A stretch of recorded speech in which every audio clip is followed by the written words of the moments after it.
From the Dallas On Air studios in beautiful Dallas, Texas, this is Fulfillment right here in DallasOnAir.com. And now here's your host, the Vega Bomber, PJ Dunn.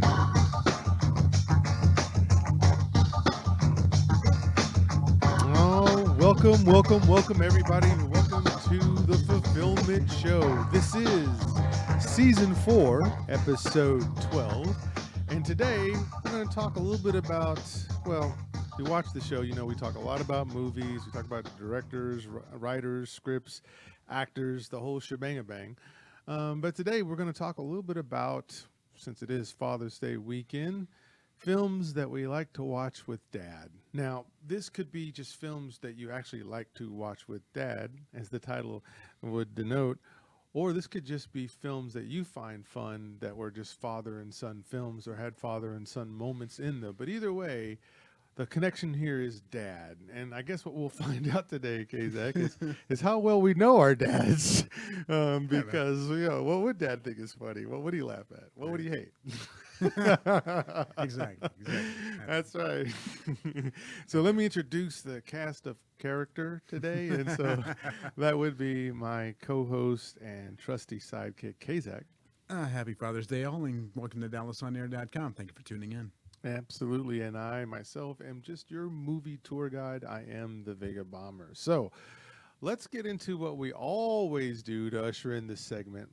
Let's talk a little bit about what we have seen since the last time we've seen each other. And what this might do is give you a chance, wiki, to understand what we like to watch and what we do watch, and then you can determine what our taste is, whether our taste is actually good or not, or like yours or not like yours.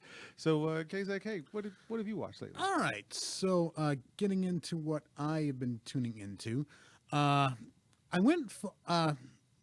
been going to Disney Plus for a little bit. Okay.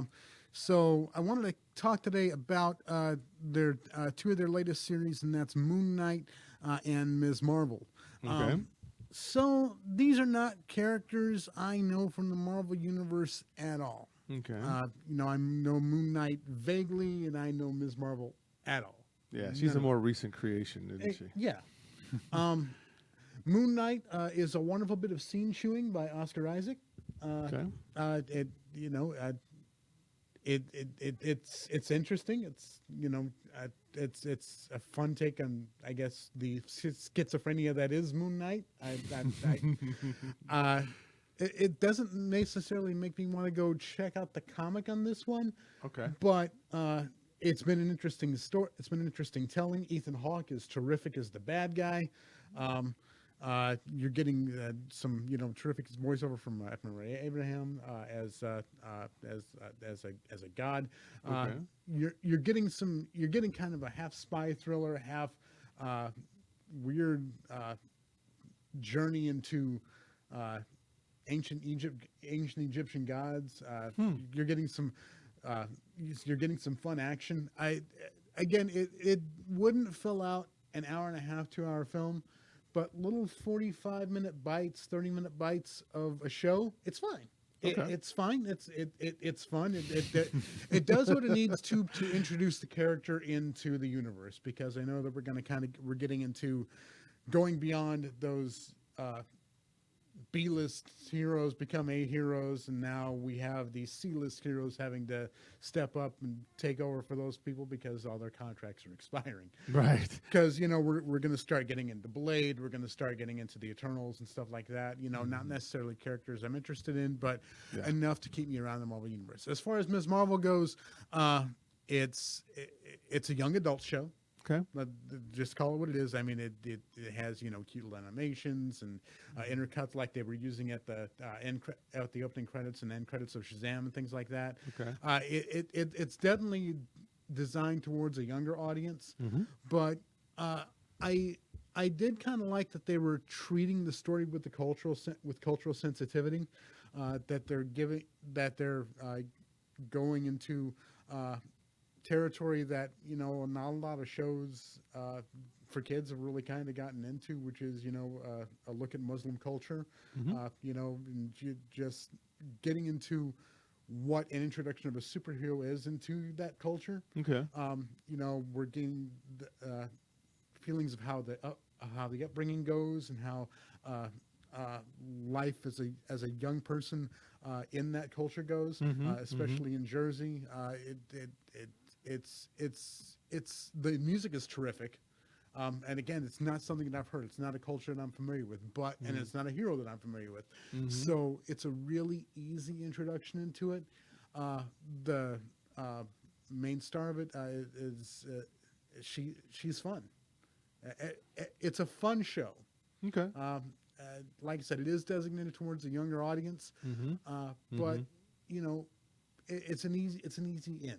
Okay. And you know, again, it wouldn't fill out an hour and a half, 2 hour movie, but it's fine for a little 30, 45-minute show every week. It's fine. It's fine. It's doing what it needs to do to introduce this character into the world, because I know we're going to be getting into the Marvels here very soon. And again, C-list heroes, which we haven't necessarily been introduced into. It's fine. It's fun. It's good for a Disney series. Yeah, it's you know, Marvel has to do what Marvel has to do to try to keep the machine wide, big, and universal. So some of these things will get done, and I think, you know, when you do this, you have to say, okay, that's fair. You kind of want to build something that everybody feels like they can connect to, and then the danger side is making sure that you don't just play to every platitude that it kind of just bores people. Yeah, right? it's not playing. I don't think with Ms. Marvel they're playing to every platitude. I think they're really just going, okay, this is this different culture. This is something you may not know. Yeah. It's not as insane as you think. Yeah. These are the same people dealing with these same issues. We're just introducing superpowers into it, and that's not a bad thing. I think it's a fun series. I think it's gonna get to be fun throughout the whole run, and it's okay. Yeah. So, yeah. I think that's what we should see, right? At some point, not every Marvel product is going to be for you. So yeah. You know, it's fine, and so but so much out there. Yeah, not every product is going to be for you, but give it a shot. Yeah, give it a shot. So there you go. You have that for sure. Now, for me, I've seen just two things, and I decided to talk about one thing more than the other. I saw that stupid James Bond, No Time to Die. Oh God, that was horrible. That's all absolutely horrible. That's all we're gonna say on it. That's all I probably should say on it. Anybody that loves James Bond and the lore, once, you know, we talked about lore on, you know, before we turned the cameras on. But when you create a wonderful established lore and you get to the point where you're just showing people, yeah, we're just out of ideas. We're just going to recycle a bunch of stuff and then have Bond step away nicely and whatever and all this stuff. And it's supposed to be dramatic, but it's anticlimactic the whole way through on some of it, because you've seen most of this. You've seen most of these. Some of the car chases are awesome. Some of the things he does to get out, it's just typical Bond stuff. But as I was watching this, I was just like, wow, I'm glad I did not go see this in the theater, because it was pathetically bad. Really bad. And then I was confused about where it was trying to end and where it was trying to take him. Really? Yeah, it was just some really confusing things going on. And so I just felt like, man, David Craig deserved better, and James Bond deserved better, and Ian Fleming deserved much better than what showed up here. However, I realize there'll be some people who probably like, well, no, I like this film. Why are you being a meanie head? But it's not about being a meanie head. It's just, I've seen James Bond for many years. That's horrible. So instead, so I mean, are we going into George Lazenby territory? Or are we going into Timothy Dalton territory? The latter. Oh no! Yeah. I mean, I got to the point where I was fighting sleep. I was fighting not to fall asleep in it, because I was not bored from the perspective of bored. I was bored from the perspective of, this really is some boring crap. Like, I was very aware of how I was not into half the stuff that was going on, and I couldn't even hide it, right? So, and that's a shame. So what I ended up doing, and what I actually enjoyed the most that I've watched since this time, actually, I do watch disc golf, and so I was watching the Beaver State Fling. The disc golf pro tour tournament had stopped into yet another city on the West Coast, and I was watching a girl from Texas who won it here when it was in Waco. She's won it 2 more times since then. So she's 3 times. Her name is Valerie Mondujano. She's from Universal, Texas. And I got to root for Texas folks, you know. And so she beat the 5-time champion, Paige Pierce, who's also from Texas, from Plano, but she didn't even make it into the top 10. and Valerie came from second place all the way into first place and finished strong. And she threw some great drives. And so I was excited about that. That was the female side. And then I watched the male, the pro side as well. And it was a guy who everybody loves. Garrett Gerthy finally won. And this guy can throw that. He bombs that disc. He can throw it 600 feet, no problem. And so disc golf, for those who don't know, just quickly, it's ball golf, except for you're using a disc instead. And instead of a hole you're trying to put in, it's a basket you're trying to throw it into.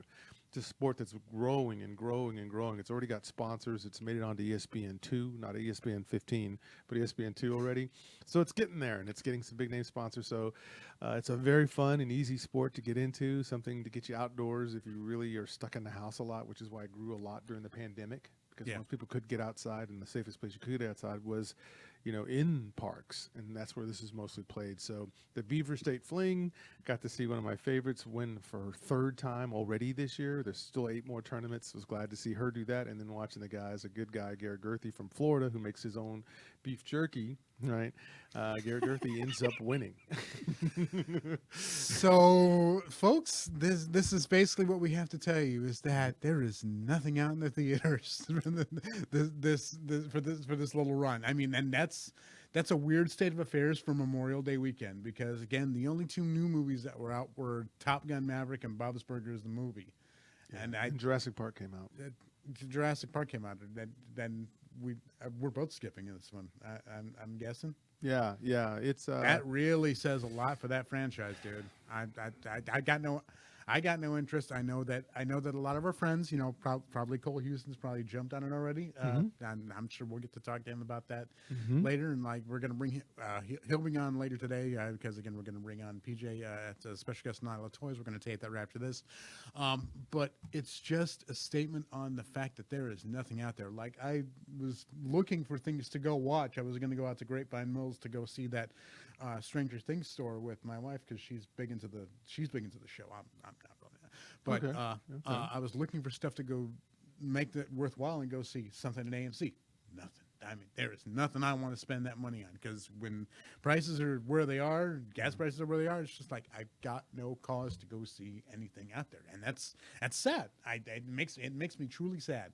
So I'll stay home and watch Disney Plus. I'll stay home and watch Shudder. I'll stay home and watch my streaming services, because there is nothing out there, man. It's true. And with Jurassic Park, the other part of this is now that now that they've turned it into a mathematical equation, they know that they can make a certain amount of money if they just keep rehashing the same movies with this and bringing back people and trying to homage. And we saw. But I mean, isn't this supposed to be the last one? Supposed to be, right? And then again, once they realize that it's been a couple of years and they need another hit somewhere, they go, well, hey, let's pull this back out. We know James Bond will do well, because this is supposed to be the last James Bond as well. But the last James Bond for Craig. Yes, for Craig. So it's kind of like the more that they try to do something different, the more they do the same thing. Yeah. And all they do is they pretty much homage. Like when I saw who all they were bringing back for this Jurassic world domination, I realized, they got these people in here so they can say some of the same lines they said in other films, and that's actually what showed up in the trailer, them saying some of the same lines they've already said before, but in a new situation. And I'm kind of like, as a writer, you have to be like frustrated, because it's like, I know y'all are more creative than that. I know you can come up with better stories. Yeah, so basically it's they're going with what's tried and true in the theaters and taking the risks online on demand. Yeah. And that's, I don't know what to say about that. I really don't know, other than to say that if you wanted to see what was taking down movie theaters before, here we are again. Yes. And the thing is what's being lost, I feel, and that I'm afraid of, is the experience. Yeah. Movies used to be an experience. You couldn't wait to go with 5 of your friends, and then you'd sit down and watch a film, and basically everybody there was your friend, and y'all all laugh, and then you'd be gasping at certain things, and you would just be taken for a ride. These films now, they don't take you for a ride as in a thrill ride. They take you for your money. That's the ride, because you're trying to decide, do I want to spend the money to go there to do this, to watch some of the same thing, or do I want to wait later and just watch it on the internet, since the experience of movies has kind of died, and that's the part that I'm kind of sad about. Right. Am I going to the Marvel movie to get to see this property, or am I going to this to get to the next thing? Because it's that soap opera fix. You got to see what happens next. And yeah, that's a lot of it. That's a lot of it, man. They figured out, we'll get your money because you want to know what happens next. Yeah. But that's why, like I said, I ain't gonna spend that money on Black Widow. But I'll watch it on Disney Plus. Sure, I'll take. I give it an hour and a half. It's fine. That's true. They've That's already true. got my money anyway. So hey, I'll watch that and I'll watch reruns of the Muppet Show. It's cool. Yeah, Cool. you know what? I can do got a that. problem I'll with it. watch the original trilogy over and over and over again to get my Star Wars fix in, so I don't have to watch some of the other stuff. So yeah, it does happen. So Yeah. let us know in the comments, folks, if you did see Jurassic Domination, whatever it is now, and you thought it was great. Go ahead and tell us where we're wrong. That's okay. If you love it, tell us in the comments, and we'll be glad to say, hey, all right, I'll watch it, eventually, and make sure I, catch up and see if I can see what you see. So it happens, and we're okay with that. So. With that, ladies and gentlemen, why don't we go ahead and jump into our topic du jour? And today, what we're talking about is movies that we like to watch with Dad. And you could read a subtext that says maybe father-son movies, but I would say that they don't have to necessarily be films that focus necessarily on father and son. It just had to be films that you and your dad could get a bowl of popcorn and a bunch of soft drinks and sit down and watch these films. Hell with that, I'm getting the Lone Star out, man. That's right. I'm getting the Lone Star out, brother. So, Kazak, let's start with you. Let's Sure. get one of the movies that you and your dad, when y'all sat down, y'all had a time and a half. Yep. Well, I'll start with one that I grew up around this because when I was a kid, certain movies got played over and over again, and one of them was the original animated Hobbit movie from Rankin Bass. My pops loves Lord of the Rings. He reads the books, once every like three years or so, just to refamiliarize himself with the story. The whole Lord of the Rings, and I mean, I not just the films that came out in 2000, things like that. It's all of it. It's the Hobbit films. It was the Hobbit films. It was the animated Hobbit movies. It was all of it. It's a story that my dad's drawn into because he loves that sense of adventure. He loves that story just because of where it goes. I mean, it's just one of those books that he came up reading, grew up reading, things like that, and he passed along to me the love of the sword and the sorcery stuff because he noticed I was getting into the He-Mans. Like, okay, well, here's the Hobbit. Here's more sword and sorcery stuff. He kind of gave me a base on to get into adventure. And I discovered Lord of the Rings, my passion for it, not because I was a fan of the books. There weren't books I read. It wasn't a series that I was terribly familiar with. But I discovered because Peter Jackson was the director. Peter Jackson, the guy behind Dead Alive, the guy behind Bad Taste. Just like, okay, this is the guy behind Lord of the Rings. Okay. And I get into it because there's a real horror bent to those flicks. And so, like I said, me and my dad are coming at it from two different angles, but there's a lot to love in those films. Yeah. And it's good that years and years later, I'm finally able to kind of get into the books and start reading them and appreciate them for what they are and see kind of why he digs them because they appeal to his sense of adventure. My dad is one of those guys who has that sense of adventure. He does historical recreations and he's into history and he's into, kind of this mythos and things like that. So it's interesting to have a base and to see where he comes from on this stuff to know why he digs it. Okay. Yeah. No, I can see that. I can see that being a good time. Yeah. Well, I picked. And by the way, we both thought the last Hobbit movie was trash. Yes. Just you can't stretch 60 pages of book into a 2.5 hour film. It's just impossible. It sucked. No can do.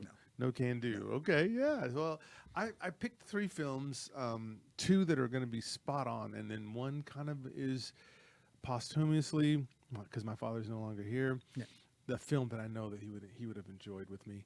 And I'm going to start there. I'm going to start with Ford versus Ferrari. My dad would have loved that film. See, my dad was a guy who was always, being former military, he's always working on Jeep, so he's always working on his car.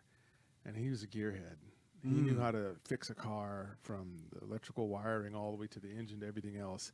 And this movie, you get to see this story of a father and son actually are in it, right? So you see Ken Miles, played by Christian Bale, and his young son. And then played by Noah Jupe, who we all know from The Quiet Place. And so in this film, Ford versus Ferrari, it's great because here you have this dad who has no money.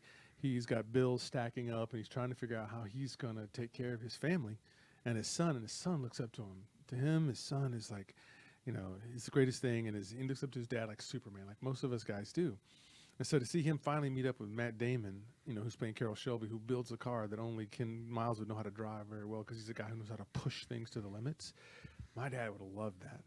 The racing scenes, because my dad got me into drag racing early on. We used to go to Green Valley Racetrack to watch those loud ass dragsters and funny cars, Yeah. and then take off. Right. I remember having bed sheets with the NHRA, National Hot Rod Association, which led me into Hot Wheels and all this other stuff. Right. So you can see this great stuff. So this movie with the combination of the father and son deal here, but also the dad, who's just a guy who works with his hands, simpler guy, works with his hands, but loves his family and is trying to figure out, how do I make a living here?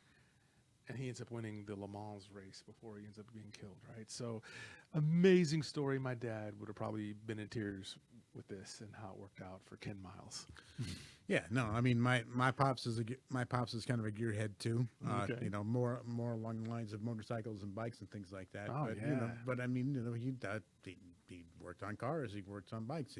That's what he does. It was a passion for him. Mm-hmm. Like I said, not so much my passion, but again, totally could dig on the mechanics of it. It's cool. Yeah, and all the American racing and the American car beating an Italian sports car. Yeah, that's that. My dad had been like all about that. His thing was Chryslers. He was always working on a Chrysler. But what about another one for you, Kazak? All right, so the next one that I'll go to is kind of a weird division, but I had to bring it up because it's kind of the father-son dynamic, and that is the two films that made up True Grit. My dad is a Western guy. My dad, grew up with cowboy stuff. So was my dad. Yeah, just grew up on cowboys and stuff like that. And I grew up in cowboy country, and it wasn't for me. It just wasn't what I dug. I couldn't get my head around westerns and things like that. And it took me years, like we're talking like the last 20 years, to get into and appreciate what westerns are and how good they can be and things like that. And the one that I bring up is True Grit because of the two different versions. My dad, of course, is preferential to the John Wayne version, with Kim Darby back from 1969. Again, the original True Grit book, it was written with John Wayne in mind, and so Rooster Cogburn coming out and playing that. My preference is for the Joel and Ethan Coen version. Me and my dad had this discussion, and it's really whichever film you saw first, you like better. Yep. And I did see the Coen brothers version first, and I did like it better. I don't often say that about remakes, but I liked the fact that you have this beautiful scenery. You've got some really strong acting. But you've got at the core of it the same story. Yeah. And again, with the 69 version, you're getting that John Wayne, cowboy version, things like that. And like I said, my dad's taste in westerns runs more towards the John Wayne. Yeah. Mine runs more towards the spaghetti western Clint Eastwood Man with No Name. I kind of prefer the ultra violence rather than the plotting rough life in the prairie. But again, it's me and my dad's kind of where we combine, because we get into that kind of same ground, in the fact that we can kind of dig on the same story, but come at it from two very different approaches, and we can appreciate where the other one's coming from. Yeah. Because all in all, they're still really good movies. It's still bold performances, both from John Wayne as Rooster Cogburn and Jeff Bridges as Rooster Cogburn. Yes. Two different approaches to the role, but still entertaining, good cinema for what they are. Yeah. And again, you're getting some interesting shots out of True Grit, the 69 version. And again, it is for the period what it is, but also for the Joel and Ethan Coen version, it's a fantastic visual film. with a lot stronger character as far as Maddie goes. Um, I definitely prefer Haley Steinfeld's version to Kim Darby's. Okay. Kim was way too old to play that role, Yeah. but Haley Steinfeld was perfect. They're both worth watching, and they're both worth watching with people who originally experienced it and say, which did you like better? And again, it's always the first one you saw was the first one you dig. It's true. It's very true, and in fact, it's such a great segue. I think you and your dad would love to watch Hell or High Water together. Yeah. Because that's a newer Western in a way. Yeah. I think y'all both would enjoy that, even if yeah. And so I picked one as well, like that 3:10 to Yuma. It's another one that's been remade, and again, I like the one that I saw first. The 2007 film with, once again, Christian Bale, and again, James Mangold at the helm, just like he was at Ford versus Ferrari. So maybe there's a theme here I wasn't aware of. But yeah, my dad was a Western guy. I mean, my dad was the one that put me on to The Rifleman, Lucas McCain, right? And I would watch The Lone Ranger because of The Rifleman, and then I watched Bonanza, and I watched The Wild Wild West, and I watched all these different Westerns because I loved them, because that was the thing, to be a cowboy, wow, how about that, rough and tumble. And that's how my dad was. It's before we came up with phrases like toxic masculinity and all these things, there was just something about just a guy being rough and tumble. He was stoic, he showed up, he was a man of few words. He fixed the problem, and he moved on. And so my dad was a lot like that. He'd come in, he'd fix that car. If that car was a problem, he'd come in, take off his cowboy hat, because he did have one, put it down. Yeah, he wore overalls and all that stuff, and had the bandana and everything, because he was a construction guy. He worked out in the heat in Texas. Right. Respected this man. We'd sit down. This is what we would watch. And when you watch something like 3:10 to Yuma, so you've got this story of this guy who's getting screwed over. He doesn't have enough money to pay the bills, and again, he's trying to take care of his wife and his kids, and his oldest son is a little upset with him because, he seems like, Dad, why are you going soft? Why aren't you going after these guys who did what they did? But he's struggling because he isn't the same man he was when he fought in the Civil War, and he was a very sharp shooter. He has an injury now, and he's kind of adopted the just be safe thing, and so his oldest son has a problem with him. And then you have the wonderful Russell Crowe, who plays the most dynamic villain here, because he was very villainous when he needed to be, but he also showed you that there was a reason for some of that madness and what he did. And so when he brings up the juxtaposition of how we treated some of the Indians, and yet he's saying, look what you do to me under this precipice and all this other stuff. It's just, this movie's deeper in some ways, and I loved how the villain, you're almost kind of rooting for in a way, but you're still feeling bad for Christian Bale's character and how he's kind of.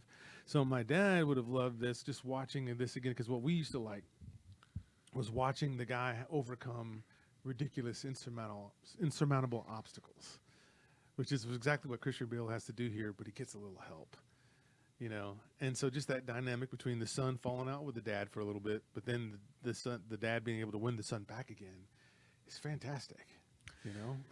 Yeah. Have you seen this film? I have not seen the new one, to be perfectly honest, but I've seen the old one. The original. It's a great Elmore Leonard story. When he was writing westerns before he really got into the dime store detective novels. But I mean, you get that great play off of Glenn Ford, who is as charismatic a villain as Russell Crowe was. Russell Crowe is in the new one. It's two different stories because again, the new one is shot a lot brighter. It's really focusing more on the gunfights. With the original, you're really focusing on the tension and the build towards getting him to the train station. It's two different tellings of the story, but again, like I said, it's more of whichever one you saw first, you're probably going to like more because it's where you said it. I dig the book because again, it's a really just kind of intense novel, just with that ticking clock all the time. It's a great sense of time, and again, you've got you have folks in these roles who really kind of fill them out and fill out these characters the way that they should be. The original's great in the tension. This one's great in the tension too. So yeah. Yeah, no, it's fantastic, and I'll just say fast that Ben Foster was excellent in this film. He was a perfect sidekick to Russell Crowe. So right when you thought Russell Crowe could be nasty, Ben Foster's nastier. And you're going, man, if this had been Ben Foster leading this group, not Russell Crowe, this would have been a massacre. And So- and that's very much from the book too. Mm-hmm. So yeah. Yeah, and Ben Foster plays that to a T. So what's another good one for you, Kazak? All right. So the third one that I'll go over, just to say that my parents were cool. Just my parents were absolutely cool and absolutely kind of raised me with a twisted sense of humor. If you haven't realized that by now, if you haven't realized that, welcome to the show. I think I picked up on that. So the film that I had to go back to was a film called Yellowbeard. Yellowbeard is a parody of pirate films written by Gran Chapman of Monty Python, who also stars in it. You've got great actors like Peter Cook, Cheech and Chong, Madeline Kahn, Peter Boyle, Marty Feldman, all these great comedic actors coming together in this really absolutely hysterical pirate movie. And I mean, there's some filthy jokes in there that you can't. It's one of those films that you could not get made today. It's one of those films that you would have to almost apologize for it if you showed it to younger audiences because there's jokes about rape and there's jokes about just the whole movie is inappropriate. But it was a film from another time. It was just one of those kind of writing the crux of how do we bridge the gap in between today's comedians and Monty Python. It's that kind of very British kind of sense of humor. It's hysterically filthy, it's dirty, but it's just so much fun. And then the reason why I chose it is because it's one of those films that my parents introduced me to when I was younger because they knew most of the dirty jokes were going to go over my head, but showed me what kind of twist and alternative comedy can be, and it's funny and it's fun, and it just became the source of just inside jokes for years and years and years. And that's the thing. Cheech and Chong, right? Yeah.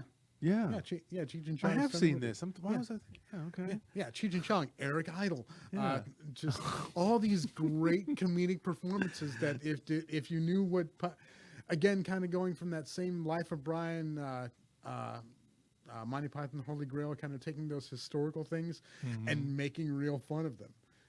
Finding the humor in them. You never bring women on board. There's women on board. Just it's absurd, but it's ridiculous. And again, you'd have to apologize because there's nothing politically correct in this film. Absolutely nothing at all.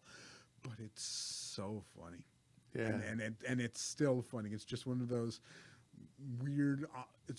One of those weird, awkward comedies from the '80s that you'd have to apologize for now, but you shouldn't apologize for the things that you dug, even if the humor is off color and inappropriate for today by today's standards.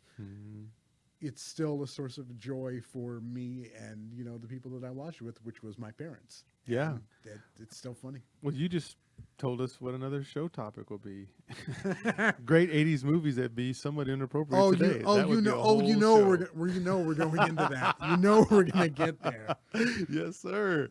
Well, my number one, I would say the number one film that I watched with Dad that I thought was really, really great because it spoke to another side of my dad, and that is Gran Torino, 2008. So obviously Western in the sense of Clint Eastwood being the person who's in this film and directing it. So my dad was willing to watch this just because of that, just to start with, and then because it's a car. It's named by a car, but it's much bigger than that. So we'd watch it for that too. But what we got is something else. And so that other side of my dad was that he's also a military guy. He's former Army. And so with Clint Eastwood having some of this, this PTSD, and it's still with him, and it still jacks with him. And the other side also that was very much like this with my dad would be the no-nonsense side. So Clint Eastwood is very no-nonsense. So for me and my dad to watch it, it's super fun because my dad is super no-nonsense. So my dad's like, that's right, Clint, you tell him. That's exactly what I would have said. I'd have said it exactly like that, right? Because my dad was super no-nonsense. And so when he's sitting there just you kids get off my lawn. I mean, that was just, we were laughing at parts that weren't supposed to be funny because I was just going, Dad, that's so you. That's what you totally would say. You would do that same thing right there. And that whole scene where they go into that barbershop. And so in the movie, Clint Eastwood, he's got older kids, but they don't really pay much attention to him. And they don't really spend time with him. It's kind of sad. And so in the movie, Clint Eastwood's wife dies. It starts with that funeral, right? And so she's gone. And his adult kids are like, they'll come by whenever they want to. And they're like giving him inappropriate gifts like he can't move around. Like, this is a guy who does things around the house, builds things still. And they're getting him one of those little reachers in case he can't reach things anymore because they're seeing him as this old, frail guy. But he's actually very passionate, very heartfelt. And you see that he's carrying a lot of woes with him, the woes of being in that Vietnam or the Korean War. And the things he had to do in it. And he sees that he lives in a neighborhood now that's changing. He's got a lot of Asian folks there, some black folks, some Latin folks, and his world is changing on him.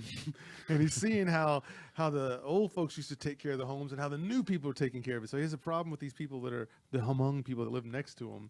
But what turns out is this great story of him kind of teaching this boy, because he doesn't really have a father figure around, what it means to be handy. Right? Like, hey, in my day, we used to fix things and take care of things. And we used to, right? And so him getting him his first tools and his first rite of passage for this next door neighbor boy, is quite interesting. And so when you see that and the scene where they go to where they end up going into the barbershop, that is so incredible. When he's showing him how you should joke around and talk to another man, like men can supposedly just take these different jokes, and I say supposedly, but can, and they kind of just throw each other under the bus, but it's nothing to be sensitive or upset about. It's just something that happens. And so that whole scene where he's teaching him how to be, how to man up and quit acting like what you don't have, because that's what Fong always tells him. He goes, I don't have a girlfriend, I don't have a car, I don't have nothing. And he's like, and you have no nuts if you keep talking like that. And so he always has these things that he's unrelenting about, but it's not that he's doing it in hate to this kid. He's just trying to show this kid that there's times and you just gotta quote unquote man up, and here's what it looks like to Clint Eastwood. So yeah, this film, me and my dad watching this, we were cracking up at parts. Yeah. Because it's just stuff my dad would have said to somebody. Because he was no nonsense, just like Clint Eastwood in this film. I get that. And Eastwood's just one of those actors and directors that it's kind of bridged, generations and generations and things like that. And comes with kind of that weird universal sense too. Mm-hmm. Again, you got to respect the man's body of work, just what he's done, what he's put through. And again, Gran Torino, establishing the no nonsense guy, and that's kind of the joy of watching the Clint Eastwood, is the fact that he is kind of the no nonsense man's man. Yeah. And again, we talked about toxic masculinity just real quick, but again, like I said, you've kind of got to respect where this character and this director and this actor comes from. You respect kind of the self-reliance, pull up by the bootstraps, the guy who seems like too old to do this stuff, but he's still doing it. And you got to respect that, and you've got to respect Eastwood for doing what he does. And this, it's one of those. I think it's probably one of his last films that you can really respect. I mean, it is, because his last couple have been, let's just say, yeah, that's exactly right. And now as I watch this film now, people don't say, well, why do you like this film so much? I'm like, look what he's doing here. Yeah. Look at the deposit, the investment that he's making into this kid. This kid tried to steal his car in the front of the movie, and later on he gives him the car so he can go out on a date with a girl he calls Yum Yum, because he can't say her name right. So he calls her Yum Yum. You and Miss Yum Yum there can go out and take the car. You should ask her out. If you don't, I will. I mean, it's stuff like that where even when he's being gruff, you can see why he's doing it. He's really trying to give this kid a awakening. He's trying to wake this kid up to say, listen, you can't live in this woes is me, the gang's going to keep taking me and hurting me, and why should you care, and blah, blah, blah, and the world, now I'm going to go create emo music, right? It's not about that. It's about everybody gets challenged. But the answer here is what are you going to do about that challenge? Yeah. You know, what are you going to do about it? You know, because anybody could talk about it. But what are you going to do about it? Now it sounds like I'm getting into WWE wrestling here. What are you going to do about it? So, with that, these are just some of the films that we enjoyed watching with our pops. I'm sure you have some. So go ahead and put those in the comment section there below as well. And with that, we're going to get to topic B, which is equally interesting here, because we're going to talk about films because we know our dads so well, and it's about our pops. Films we know they wouldn't enjoy. Films we know, wiki, they would not watch it all because they just weren't going to play that BS. So we'll start again with you, Kazak. What's a film you know your dad wouldn't watch? Well, I got into this one, and technically he did watch it. Okay. With my mom, or at least got about 3/4 of the way into it, and then had to shut it off. And that was Pulp Fiction. You and I both know that this is a great film, but it is a lot of stuff to go through. And when you actually tune in, and they got through the gold watch, and once they hit the pawn shop, they were done. I mean, my dad was just done. Just there's movies you can tolerate, and then this was just one of those where no, we ain't going there. And again, that's fine, because again, there's films that they'd watch that make me uncomfortable that I wasn't digging into, and this is just one of those that, hey, I can't get on your level with this. I'm sure you like it, and that's fine, but no, this film is not for me, and that's perfectly okay. Just I can see why because it's a film that you and I probably watched maybe about 20, 30 times, and if it's one of the ones where we can turn it on television and just be right there with it. But we appreciate it for a level that our folks couldn't, and because we know how rough that film is. Yeah, and it is on first glance a really rough film. It's a great film, but it is a rough film, especially for folks who may not be used to that kind of storytelling, or maybe just it's too much, and it is too much film for a lot of folks. Yeah, no, that makes sense, and it's kind of hard to watch anything of a sexual nature with your parents. Yeah, in some ways, right? Especially really, because you're kind of like, okay, yeah, Dad, I don't want you to think this is what I like to watch a lot of times when you're not around, or whatever. But you have these thoughts. You don't want to have to explain why this is appealing to you. Just you know that it is, and that having to justify some of it. Oh no. Yeah, it's like saying, no, Dad, it's for the action scenes I watch these. No, it's for the articles that I look at this magazine. It's almost kind of that thing.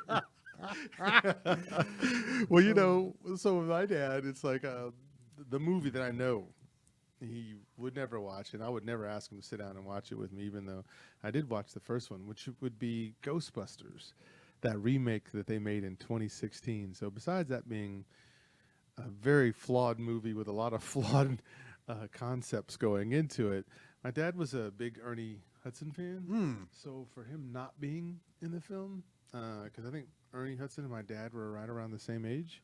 Okay. And they were somewhere at the same time once, because I think my dad talked about meeting them once. But for him, being where he's from and everything he knows. Now, first of all, he wouldn't want to watch Ghostbusters because all the, kind of all the spiritual type things going on. And he'd be like, oh, that's the devil, right?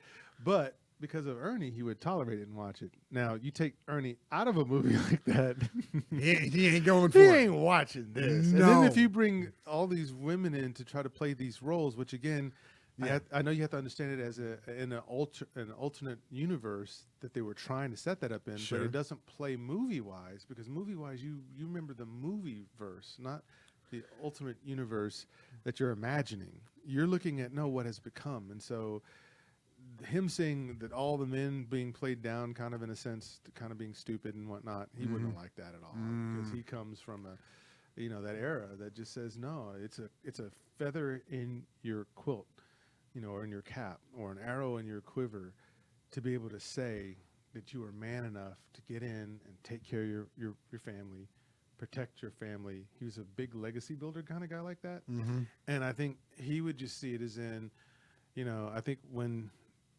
if he would have sat down, which I know he wouldn't have. As soon as he found out Ernie Hudson wasn't in, he'd be gone.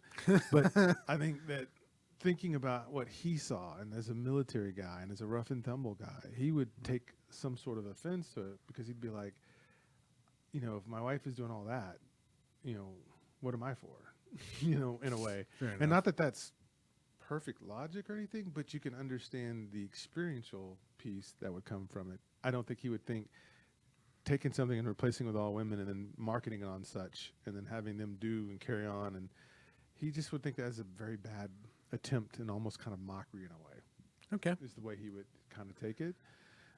Not being a child of the modern age where we like everything. Just do whatever you want to do. And just we're more accepting. Mm-hmm. We're more accepting of alternative lifestyles and different points of view and equality and things like that. We get that a little more. Mm-hmm. So yeah. Mm-hmm. And I don't think he'd have a problem, because he loved Aliens. When we watched Aliens, he loved Ripley. He thought she was great. When we watched Terminator, he loved her as well. So I know it wasn't so much as a sexist thing, but the way he would probably try to explain it, people would think he was a misogynist if he tried to tell you why he wouldn't feel that film was great. He'd probably say something like, well, if I watch Thelma and Louise, I don't want to see Peter and Paul. I want to see Thelma and Louise. If you're going to tell me a story about two strong women that get together and bond, you don't have to add a male version of Thelma and Louise to do it and all this other stuff. It's just the way he would look at it. Okay. All right. And by the way, the movie, it wasn't great anyway. So, Yeah. But I understand why it exists. Just don't favor it. Yeah. Another one for you, Zach. All right. So it was kind of a hard draw on this one, and but I picked this one because I respect where he's coming from. I had to go with Boys in the Hood on this, and not because he doesn't respect the drama of it. It's the fact that my dad was absolutely just does not like hip hop at all. Yep. And it is a very hip hop story. Again, because I grew up in that era where where hip hop and rap was king. Things like that. This was a big film, and it's a very good film. And I think he can probably respect the film for that. But I mean, by the same token, it's not a storyline or something that he's necessarily concerned with. And again, with hip hop culture and things like that being at the center, it's one he'd probably give a miss because it's not his thing. And again, like I said, when the hip hop was not something he could respect that I liked it, but he didn't respect the genre at all, and that's fine. That just is what it is, and and I'm cool with that. But like I said, I was lucky to grow up in a house where I had the freedom to kind of find those things and to watch those films and enjoy the things that I dug, with a lot of just liberty to kind of pick and choose what I enjoyed and kind of let me have my own identity. And I got to really respect my dad for letting me have that freedom and having that level of respect in my house, to where we're going to let you make your own choices as far as your entertainment goes. You just kind of take it for what it is. And respect on its merits and things like that. So yeah, and to be kind of genre specific, it's not necessarily a hip hop film, because it's not like Beat Street or any of those type of things. But it's more of an urban retelling, an urban drama. I would say it's more of. But I get what you're saying. Right. I mean, it is the South Central LA story. Yep.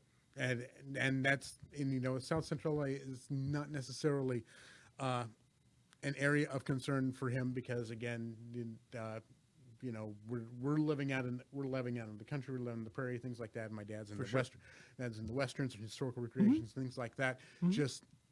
And rap music just doesn't register with him. Oh, I get it. And it's fine. It's fine, because again, like I said, there's film music that he listened to that didn't register with his folks. He was into the psychedelic stuff and stuff like that. Definitely not anything his folks are going to listen to. Sure. But by the same token, they were going to kind of respect his decision, so they respected me and make my decision on my own entertainment choices. So I have to give shout outs to my dad for letting me have that freedom and letting me have that Agreed. ability to have that choice. Yeah. So Yeah. Oh, I'm with you on that. I'm Yeah. not talking about that. Yeah. I'm talking about the classification, because there are hip hop films Well, and then there are and- urban yeah, and dramas. I mean, So I I just right. wanted to make the distinction. That's all. Okay. Because there are differences in the hip hop film. Okay, all right, that's fair. But I mean, yeah, I think. I think that's a topic we're going to take offline because, like I said, that's something I definitely need to get into with you. Just because I probably need to get my classification straight. Yeah. Because there's some people like Juice. Yeah, that's a hip hop movie. But here we go. How about this? So the last one for me, since I already established, would be that 1999 film Wild Wild West. Oh, Yeah, so he wouldn't watch this. Like the TV series was excellent. It was awesome, and we used to watch that together. And my dad doesn't really like Will Smith that much, so again, being a no nonsense guy at that time, Will Smith was everybody. Everybody loved him because he was the fun rapper. He was the rapper that didn't curse, and he was the goody two shoes, right? So he'd done Men in Black and all that stuff. So at that time when this film came out, it was just like they were like, Will Smith, we'll just open up our wallet and give you whatever, because whatever you're in, dude, it's just gonna be cool. And so this film, yeah, this was something I know he would not watch because he doesn't like Will Smith. But on top of it, I knew that it'd be too far of a draw from what he liked from the TV show itself. Which yeah, I mean, even the TV show itself is weird. absolutely, and so But, it's just yeah. kind of one of those things where I just knew that the way this was set up, and again, there's some good performances. I'm not trying to say the movie was absolutely horrible. I mean, you do have No, Kenneth you can Branagh in say here, that. and you have Kevin Kline in it as well, and they do their best, and then they give you eye candy and Sam Hayek and a few other things Yeah, on purpose. Kenneth Branagh, man. Kenneth Branagh's slumming it in this thing, dude. Come on. I think he is. I think he is too. And again, you can say it because it does suck. What I think the budget was 170 million. It barely broke 220 or something like that at some point, and so it was kind of making its money back, but it was only on the strength of Will Smith. It wasn't because of anything else. Exactly. It was because everybody was into Will Smith then. This is all pre-slap, by the way. So now it's probably just the opposite if you ask people about this. But yeah, and in fact, I think Chris Rock, who's noted here, probably made the joke that Wild Wild West was a movie that he would almost say, "Brother, please." You got paid money to make that film, and you're mad at somebody else for making another film that wasn't that good. So you can imagine that. But yeah, Pops wasn't. He wasn't really feeling this. That not a surprise. Not a surprise. And again, we kind of have to respect and look at what. Okay, this is going to be a miss because A, B, and C. We know that you don't like the guy. You see that it's a bastardized version of a television series, which was weird to begin with, and you've got really great actors who are really slumming it for a cash grab, and that's exactly what it is. Call it what it is. A poor conception and a terrible film. Yeah, yeah, and it was That's just what it is. yeah. It's one of those things where I think the slap was better on TV than this was in the movie theater. Yeah, So and why put our folks through that? Yeah. Why put them through it? Yeah. Just no. Yeah. No. Any so with this whole idea here of sitting down with your dad, watching the movies, can you think of what your ultimate favorite time was with your dad, since we're just doing dad? And it doesn't have to be around a movie, but while we're doing the dad thing today, giving dad props. Can you think of one of your favorite memories with your dad? Let's see. Yeah, okay. So like I said, my dad was a gearhead, and I was nervous about driving, nervous as hell about driving, and he was restoring a 1947 Studebaker with, I believe, one of his friends had put, I'm probably getting this wrong, but like a 355 Chevy block engine underneath it. Yeah. And so we go out driving one day in this truck, which, is his baby. He says, okay, go ahead and drive. I mean, this has bucket seats, no seat belts. It is just raw power. I probably have not driven. I've driven maybe like a total of like 3 hours in a car. He says, go ahead. So step on the accelerator. Boom! Oh, dear God! Just tearing off 5 feet, tearing off, like 200 feet. Like, I am not prepared for the power of this car. He's just laughing his ass off watching me go. And just the fact that he, kind of taught me respect for an automobile and also what it means to, like, have that kind of power at your fingertips. It's interesting. Yeah, it was just one of those experiences where my dad, kind of got his laugh, but also like, this is what I'm telling you.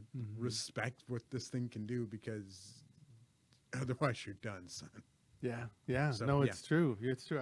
The memory that I have, my favorite memory with my dad was we watched on TV Drew Pearson make the Hail Mary catch from a pass thrown by Roger Staubach in a game against the Vikings, in which we thought the Cowboys were going to be eliminated because they were playing like crap the whole game. My dad was yelling at the TV, and that's how I learned to yell at the TV.